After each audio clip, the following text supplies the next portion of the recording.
7. 명탐정 코난. 명탐정 코난은 주인공 코난의 뛰어난 추리 능력으로 다양한 살인사건이 해결되는 내용입니다. 하지만 연재기간만 25년이 넘는 최장수 만화이다 보니 그 중에선 도저히 납득할 수 없는 범행 동기도 있었는데요. 그중 가장 유명한 에피소드는 바로 사라진 흉기 수색 사건 편입니다. 코난은 친구들과 길을 걷던 중 동네 미용실 안에서 원장님과 미용사 미진이 싸우는 것을 목격하게 됩니다. 간곡한 원장님의 부탁에도 미진은 결국 미용사를 그만두게 되고 마지막으로 특별히 코난의 친구 아르미의 머리를 잘라주겠다고 약속하는데요. 하지만 다음날 그녀는 싸늘한 시체로 발견되었습니다. 유력한 살해 용의자로 전날 미진과 싸운 원장님이 지목되었고 이후 코난의 활약으로 미진을 살해했을 때 사용한 옷걸이를 찾아내 범인으로 확정됩니다. 문제는 원장님이 미진을 죽인 이유였습니다. 원장님은 범행 직전 미진의 집까지 찾아가 다시 한번 그만두지 말아달라고 붙잡았는데요. 이에 질린 미진이 원장님을 밀치다 손에 잡고 있던 옷걸이가 빠져 원장님의 머리를 툭 치게 된 것입니다. 원장님은 당시 상황을 회상하면서 용서할 수 없었어요.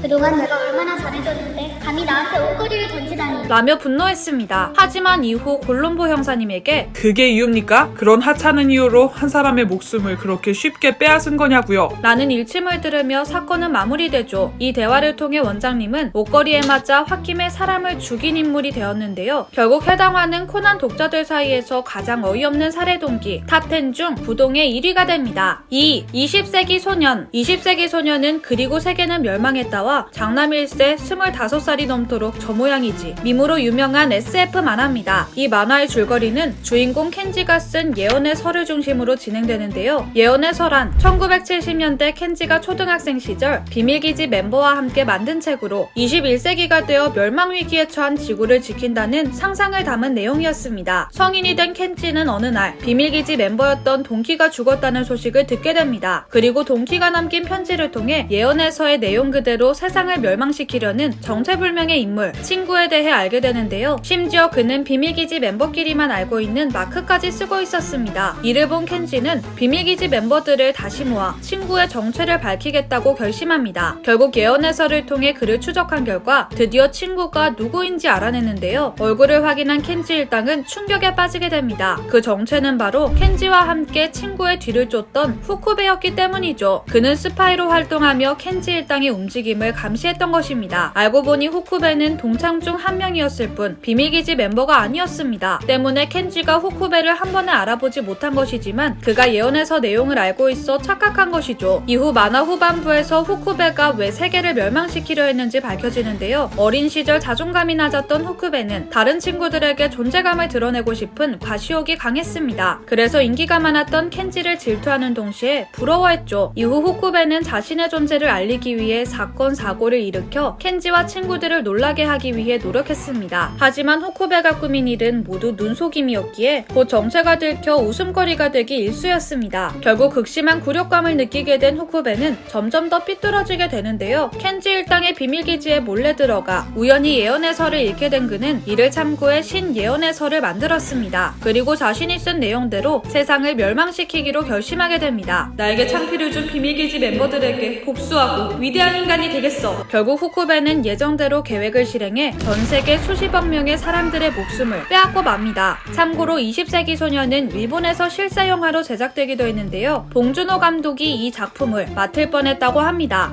3. 폭발. 온천 부글부글 대작전. 폭발. 온천 부글부글 대작전은 짱구 시리즈의 7번째 극장판입니다. 짱구 가족과 온천을 수호하는 비밀 조직 온천가드맨 그리고 세상의 모든 온천을 파괴하려는 떼암미러 조직이 맞서는 이야기입니다. 특히 떼암미러의 두목 닥터 떼바라는 지구의 마그마를 모두 분출해 세상의 모든 온천을 없애려는 사악한 인물이죠. 작중 떼암미러의 공격으로 인해 온천가드맨이 맞서 싸울 수 있는 힘의 원천인 황금온천이 파괴될 위기에 처했는데요. 결국 온천가드맨의 대장인 온천장이 직접 나와 닥터 떼바라에게 소리쳤습니다. 도대체 왜 이렇게까지 온천을 싫어하는 거야? 이후 닥터 떼바라는 그동안 누구에게도 말하지 않은 숨겨진 비밀에 대해 털어놓았습니다. 그는 사실 30년 전까지만 하더라도 목욕을 굉장히 사랑하는 청년이었습니다. 매일 1등으로 목욕탕에 도착해 목욕을 할 정도였죠. 특히 야구선수 나장타 선수를 좋아해 그의 등번호인 3번 라커룸만 사용했는데요. 그러던 어느 날 평소처럼 목욕을 하러 들어온 닥터 데바라는 충격에 빠집니다. 그것은 바로 3번 라커룸의 열쇠를 누군가가 훔쳐간 것이죠. 알고 보니 그는 더 이상 3번 라커룸을 사용할 수 없다는 사실에 분노해 나쁜 마음을 품게 된 것이었습니다. 하지만 이후 벌어지는 상황은 더욱 충격적이었습니다. 갑자기 온 천장이 너가 다녔던 목욕탕 혹시 흥미 1번지에 있는 흥미탕이니? 라고 말한 것인데요. 닥터 데바라는 당황하며 어떻게 알았냐고 물었습니다. 그러자 온 천장은 아무렇지 않게 미안,